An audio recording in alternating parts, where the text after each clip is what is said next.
Your team is the Phoenix Suns, though. Struggled with this one too.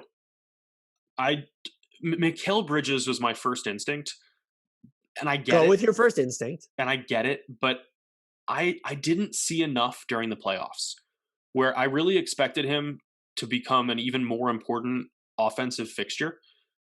And I don't know that we saw that, and it makes me question what his role is going to be like on a team that's largely similar. Cameron Johnson is another good option. Jalen Smith after his summer league. But I'm going to stick with the theme of like, I'm going on the higher trajectory players. And I want to go with Deandre Ayton here.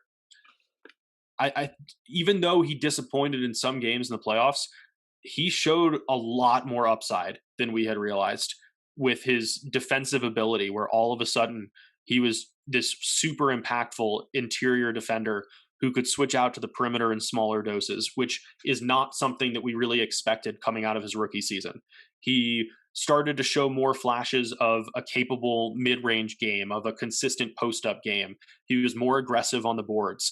It wasn't consistent. I don't know that it's going to be consistent this season, but he is becoming a bigger part of this core than would have been the case this time last year. And given Chris Paul's increasing age, and I know that Chris Paul is good enough that he could be snaking to the opposite elbow and nailing mid-range jumpers well into his 70s, I do think that given the postseason success they've already had, they know this team is good now, that his role is going to decrease a little bit. And those opportunities probably go to Ayton, whether he's finishing in pick and rolls instead of just serving as a decoy, or just getting featured more in the post. I think that there's a lot more to plumb here. Yeah, I'm not sold on featuring him more outside of the pick and roll. I didn't see enough of that. He is making quicker decisions on offense, but I think the moment you ask him to post up more, maybe face up more, that might go out the window a little bit. He's going to be a very good player. I'm so much higher on Mikal Bridges' future, though. What he can do defensively, I think he had a case to be all defense last year. And I think there's more to plumb with him as well, because we've seen him dribble into some triples, not a ton. We've also seen him make these passes on the move. I think they could expand that role for him next year because, and this is a questionable decision in itself, they are a team that went to the finals last year, lost 4 straight to Milwaukee. They didn't do anything to materially upgrade their roster, which is, I think it's a missed opportunity. I know their flexibility was limited, but they didn't even use all of their mid-level exception, and nobody in the West is running away with it anymore.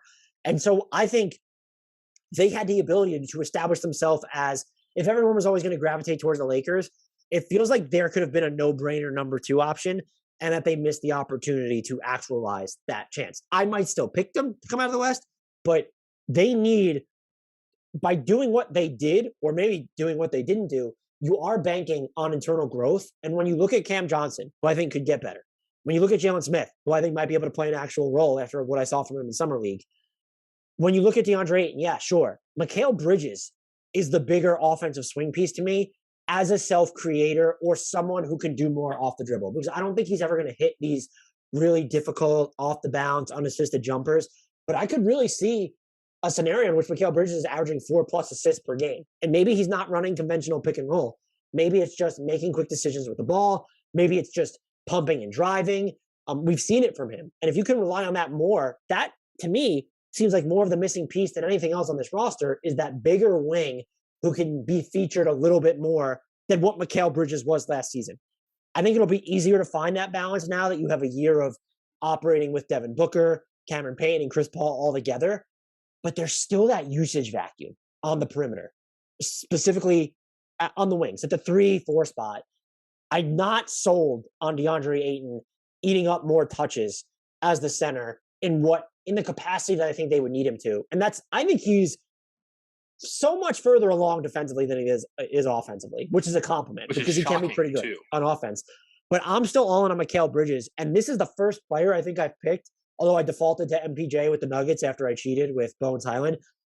Of everyone that I've talked about, if you told me, not necessarily next season, but the next couple of years, that any of my picks are going to ascend into all-star territory, it would be him. And it would be pretty easily by a fairly substantial margin based on everyone else that I've picked. I still feel like I'm high on his potential. just less so than you. And I just without the changing construction of this team, I just tend to think that it's Ayton who's going to be experimented more with.